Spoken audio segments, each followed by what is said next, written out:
என்ன ஊர் இது? இந்த ஊரு சொல்லுங்க. இந்த ஊரு யோ பெரிய மனுஷன் பாக்குறேன், இல்லனா ஓனா பிடிச்சி வேட்டி உள்ள விட்டுருவேன். போய. தம்பி, அந்த ஊருக்கு போவாத. ஏன் சாமி, என்ன ஊரு? இந்த ஊரு ஊர் பேர் யார்கிட்ட கேக்குறது? அவன் தம்பி ஒரு அவன்கிட்ட கேட்போம். தம்பி தம்பி தம்பி, என்ன ஊருப்பா இது? இந்த ஊருக்கு என்ன வந்தீங்க?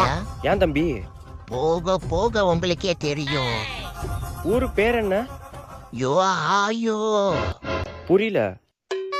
யோ ஆயோனா. என்னடா ஊர் பேர் வித்தியாசமா இருக்கு? இவனும் வித்தியாசமா இருக்கான். ஒழுங்கா பஸ் பிடிச்சி ஊருக்கு போக வேண்டியதான். தம்பி, இந்த ஊர்ல பஸ் எங்கப்பா வரும்? நேரா போய் லெஃப்ட் போங்க. சரி சரிப்பா, இங்க தானே பஸ் வரும்னு சொன்னா. பஸ் வருது. அண்ணா அண்ணா, இங்க இங்க இங்க.